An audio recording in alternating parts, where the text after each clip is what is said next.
fantastic. I must say, I was sitting through this this afternoon thinking, what could I possibly win if we don't win it next year? Like kind of outstanding hairdresser for an animal feature or something. I was getting very worried, but it's fantastic. And I think on behalf of all of us, this wouldn't have been possible without the fantastic Craig Zadan. I mean, it's probably a little-known fact, but Craig Zadan is the only person who's ever directed myself and Tim on stage back in 1978, would it have been? Maybe. It's around then. It's around then.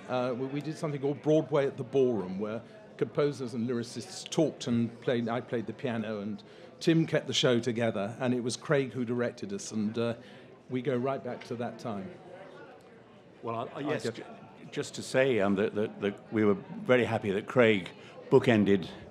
Well, in a way, his career, as far as we're concerned, was bookended by doing something with us when none of us were that well known, and then doing this, which was very successful. And Neil here, Craig's great business partner, and Craig did a wonderful job then and now. So it's great for us. But in answer to your original question, I'm not quite sure what it feels like really, but it's nice. It's better than not doing it. I guess the answer to the question is that we were approached about the idea.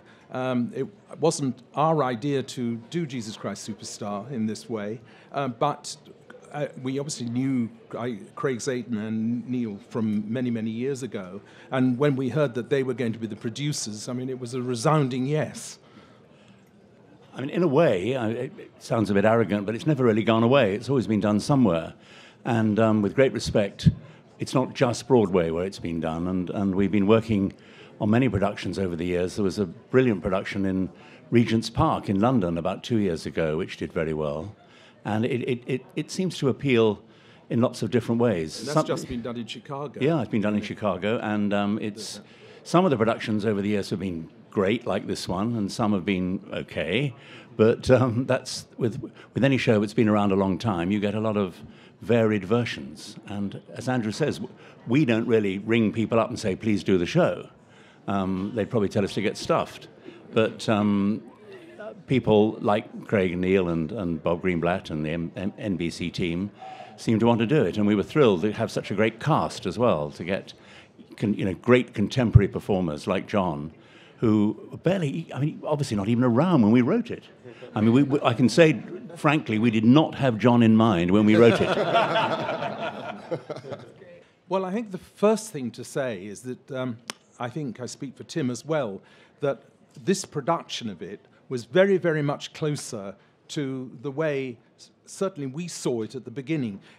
Jesus Christ Superstar started life, as Tim said, as a recording. That was really because nobody anywhere in the world thought that it was a good idea as a stage show. Mm-hmm. So we managed to get, in those days, MCA Records to put up the money for us to record it as a double album, which was extraordinary, really, because neither Tim or I were known. When it became a huge success here, there were very many versions of it almost immediately, but the thing that became the sort of definitive version, because there were a lot of concerts that sprung up that were not actually legal, really, was the Robert Stigwood arena tour. And I've always felt myself, and I can speak for myself, that because it was written as a recording, that therefore it's always best when it's semi-staged and not shoehorned into a proscenium theatre. So this production was very, very much closer to what I always felt it should be. I don't know if that really answers your question, because I think because it was so much closer to what I hoped it would be. Remember that on Broadway we had Ben Vereen as Judas, so it always was always, it was cast in a pretty diverse way from the word go. But I think this production really captured the essence of what we were trying to do, and because it was recorded first, I think it was particularly effective in this form. It's like I can't add much to that. I think sometimes in general people say this show or that show is now more relevant than it was, or in some cases less relevant.